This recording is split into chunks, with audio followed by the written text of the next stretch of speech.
কয়েক দফা উচ্ছেদ কার্যক্রম পরিচালনার পরও সিলেটে এখন 2044 জনের কবলে রয়ে গেছে নদীর অবৈধ দখল। এদের কবল থেকে নদীর জায়গা কবে উদ্ধার করা হবে তা বলতে পারছে না জাতীয় নদী রক্ষা কমিশন।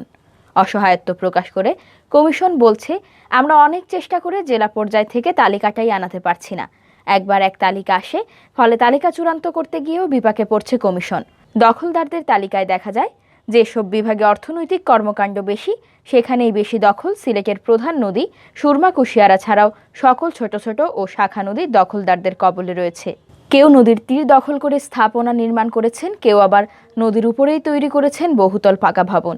এসব দখলদারদের বেশিরভাগই প্রভাবশালী হওয়ায় প্রশাসনকে উচ্ছেদ কার্যক্রম পরিচালনায় বেগ পেতে হয়।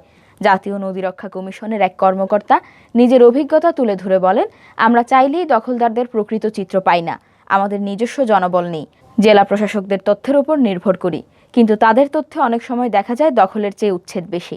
কেন এমন হয় জানতে চাইলে বলেন, অনেক সময় দেখা যায় পানি উন্নয়ন বাঁধের ভেতর যারা থাকেন তাদের উচ্ছেদ করেও তালিকায় নাম তুলে দেওয়া হয়। আমাদের যে সুরমা নদী, এই সুরমা নদীর আশেপাশে অনেক ময়লা আবর্জনা ফেলা রাখা হয়েছে এবং এই নদীর পানিতে অনেকেই গোসল পারে এবং অনেকেই পানি খাওয়ার জন্য ব্যবহার করছে, কিন্তু দেখা যাচ্ছে পানিটা দূষিত পানি খায় অসুখ বিসুখ হচ্ছে। আমরা তো আর জায়গা নেই গোসল দেওয়ার, নদীতে আমরা গোসল দিই, মহিলা হইলে হালায় কাজটা করিয়া রাখছে, আমরা তো আর যাওয়ার জায়গা নাই, গাঙ্গুর পার থাকি। এখন খসড়া তালিকায় সিলেটে 2044 জন দখলদার রয়েছে। উচ্ছেদকৃত অবৈধ দখলদারের সংখ্যা 602 জন। সিলেটে উচ্ছেদের হার 29.45%। জাতীয় নদী রক্ষা কমিশন সূত্র বলছে, কমিশন আইনে কারো বিরুদ্ধে ব্যবস্থা গ্রহণের বিধান নেই। কমিশন শুধু সুপারিশ করতে পারে। সুপারিশ বাস্তবায়ন না করলেও কারো বিরুদ্ধে অভিযোগ করার বিধান নেই। নদী রক্ষায় কার্যত কোনো ভূমিকা রাখতে পারছে না কমিশন। কমিশনের সচিব আমিনুর রহমান বলেন, নদী উচ্ছেদ নিয়ে তালিকা বারবার আপডেট করতে হয়, তবে চেষ্টা করছি জেলা প্রশাসকদের মাধ্যমে তালিকা আনাতে। তারা নানা কাজে ব্যস্ত থাকে, এর মধ্যে এটি তাদের বাড়তি কাজ। এরপরও আমরা বারবার ফোন করাচ্ছি যাতে করে পূর্ণাঙ্গ তালিকাটি পাওয়া যায়। তিনি বলেন, দখলদারদের তালিকা করা এবং তাদের উচ্ছেদ কোনোটিই আমরা করতে পারি না। আইন নেই, জনবল নেই, লজিস্টিক সাপোর্টও কম। তবে আমাদের দিক থেকে যা যা করার আছে সবই করছি। যোগাযোগ, সমন্বয় এবং বারবার বিষয়টি নিয়ে আলোচনা হচ্ছে।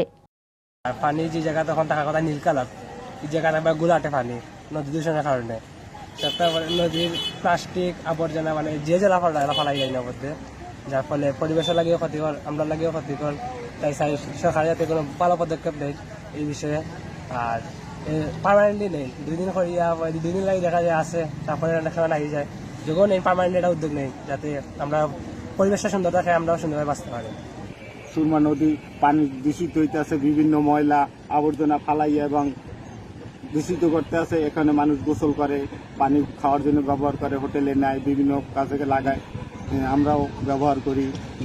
ময়লা আবর্জনা ফালাইয়া খুব দূষিত হইতে আছে।